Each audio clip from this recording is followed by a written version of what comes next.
The story of Maya and Buddha, the journey to true happiness. Maya was a young girl, born and raised in a small, picturesque village nestled at the foot of a towering mountain. The village, surrounded by lush forests, flowing rivers, and fertile farmlands, was a place of quiet simplicity and natural beauty. Maya's family, though blessed with love and close-knit bonds, was not wealthy. Her parents, humble farmers, worked tirelessly to cultivate their land. Despite their hard work, they lived a modest life, always struggling to make ends meet. Growing up in such a family, Maya learned the values of humility, hard work, and perseverance. Yet, despite all the love and attention from her parents, she felt a deep sense of emptiness. There was something missing from her life, something intangible, but essential. She couldn't put her finger on it at first. But as she grew older, she realized that she yearned for recognition, validation, and, above all, true happiness. Maya was an intelligent girl, bright and eager to learn. She excelled in her studies, surprising her teachers with her sharp mind and creative ideas. She was often praised for her determination and academic achievements. But in a world that celebrated material success and status, Maya couldn't help but feel like she was always falling short. Despite her hard work, she saw her peers, those born into wealthier families, advancing faster than she could ever hope. They had access to resources that Maya didn't. They could attend prestigious schools, travel to foreign lands, and showcase their achievements for the world to see. Maya felt as though she was always one step behind, as if she were running a race where others had a head start.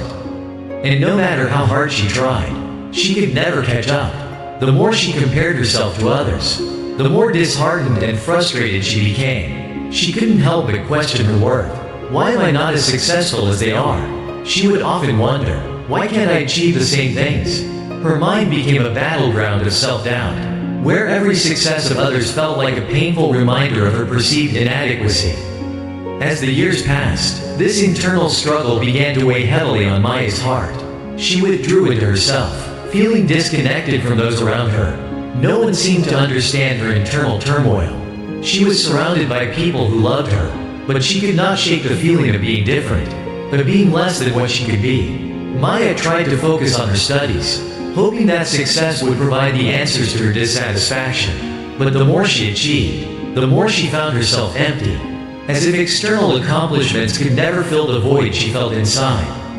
One day, as Maya sat by the river contemplating her life, she overheard some villagers talking about the arrival of the Buddha, a great sage known for his wisdom and enlightenment. The Buddha was passing through their village, and it was said that his teachings had helped many people find peace, clarity, and a deeper understanding of life.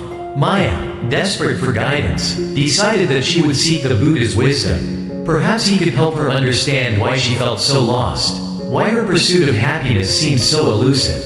The morning of Buddha's arrival, Maya woke up early, her heart filled with both excitement and uncertainty. She dressed in her simple clothes, packed a small offering of fruits and flowers, and made her way to the village square, where the Buddha would speak. As she arrived, she saw that a large crowd had already gathered. People from all walks of life had come to hear the teachings of the Buddha. Some were wealthy landowners, while others were humble farmers like Maya. But all were there, hoping for the same thing, to find peace and clarity. Maya stepped forward, her heart pounding in her chest. She bowed respectfully before the Buddha, who sat calmly beneath a large banyan tree, radiating peace and wisdom. His eyes were gentle, yet they seemed to pierce through the surface, seeing straight into her soul. He smiled at her warmly, and Maya felt a deep sense of comfort and safety in his presence. The Buddha looked at Maya and asked, "My child, what brings you here today? What is it that you seek from me?" Maya hesitated for a moment. Her heart felt heavy, and her mind raced. Finally, she spoke with sincerity and vulnerability. "Master," she began, "I am weary. I work hard every day, but no matter how much I achieve, I always feel like I am not enough. I compare myself to others and feel like I will never be as successful, as talented, or as accomplished as they are. I try so hard, but nothing ever seems to fill the emptiness I feel. I am lost, and I don't know how to stop feeling this way." The Buddha listened carefully, his expression one of deep understanding. After a long pause, he smiled gently. Come to the riverbank tomorrow morning, at dawn. There, you will find the answer to your question. Maya, though puzzled, decided to trust the Buddha's words. The next morning, before the sun had fully risen, she made her way to the riverbank. The early morning mist still hung in the air, and the river flowed calmly, as if waiting for her. The Buddha was already there, sitting on a large stone near the water, his presence radiating a calmness that Maya had never felt before. The Buddha gestured toward the flowing river and asked, "Look at this river. Maya, what do you see?" Maya looked at the river. The water was clear and pure, flowing steadily and gracefully, without haste. It reflected the soft glow of the rising sun, shimmering as it moved. The gentle current carried the water forward, unhurried, yet strong in its movement. Maya replied, "Master, the river flows peacefully. It moves forward without haste, but it is constant and unyielding. It doesn't seem to worry about where it is going. It simply flows." The Buddha nodded, then asked, "Do you think the river ever compares itself to the mountains it flows around?" Maya was confused. She had never thought about it that way. "No, Master," she said, "the river and the mountains are very different. The river flows, and the mountains stand tall. The river's strength lies in its movement, and the mountain's strength lies in its stillness." Buddha smiled, his eyes twinkling with a hint of amusement. "Exactly, Maya. If the river tried to become a mountain, it would lose its essence. And if the mountain tried to become a river, it would lose its strength. Life is like this. Every element has its own role to play. Every person has their own path to follow. You cannot measure your worth by comparing yourself to others.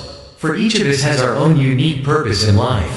Maya pondered his words, but she still had doubts. Buddha, sensing her confusion, led her to a nearby pond, where fish were swimming effortlessly in the still water. The water was clear, and the fish moved gracefully, their scales shimmering in the light. "Do you see those fish?" Buddha asked. "What if they complained that they cannot fly like the bird above them?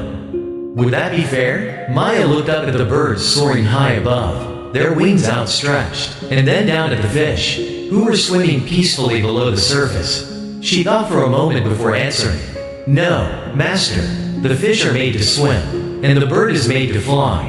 They are both unique in their abilities, and they both have their own value." Buddha nodded, a soft smile on his lips. "And so, why do you wish to be like someone else? Maya, your path is your own. You have strengths that others do not possess. To compare yourself to them is to lose sight of your own unique gifts. The fish will never fly like the bird, and the bird will never swim like the fish. But both are equally important in the grand scheme of life." As Maya listened to the Buddha's words, something within her shifted. It was as though a veil had been lifted, and she suddenly saw everything with new eyes. She realized that her constant comparison to others had only been causing her pain. She had been seeking fulfillment in someone else's journey, when she needed to focus on her own path, her own strengths, and her own journey. Her worth was not determined by how she measured up to others, but by how true she stayed to herself. From that day forward, Maya stopped comparing herself to others. She embraced her own unique qualities and focused on developing her talents and skills. She no longer sought validation from the outside world, because she had found peace within herself. She understood that each person's path is different, and that true happiness comes from following your own journey, not from chasing after someone else's. As the years passed, Maya's life blossomed. She became a wise and respected woman in the village, known for her deep understanding of life and her peaceful nature. She built a successful business using her skills and talents, and she helped others who felt lost or uncertain find their own way. Whenever someone asked her the secret to her success, she would smile gently and say, "Never compare yourself to others. If a fish tries to fly, it will fail, but if it hones its swimming skills, it can rule the ocean. Remember that the sun and the moon both shine, but not at the same time. Each has its own time, its own place, and its own purpose." Maya's story became an inspiration to the entire village. She no longer felt the need to compare herself to others because she had learned to embrace her own unique path. Through this wisdom, she found true happiness, not in achieving what others had, but in living her life authentically, in tune with her own potential. In the years that followed, Maya's journey continued to inspire others. She shared her wisdom with all who were willing to listen, teaching them that happiness lies not in measuring ourselves against others, but in recognizing our own worth and embracing the journey that is uniquely ours. She reminded them that each person is like the river, the mountain, the fish, and the bird, all playing their part in the beautiful tapestry of life. And so, Maya's journey to true happiness became a beacon of light, showing everyone in the village that comparing ourselves to others only robs us of the peace and fulfillment we are meant to experience. Each of us has our own path, our own strengths, and our own purpose. By focusing on what makes us unique, we can discover the happiness and fulfillment that is ours to claim. Maya's transformative lesson. Maya's transformation was not just about finding happiness but understanding the essence of who she was. She learned that comparing herself to others was a futile exercise that only led to despair.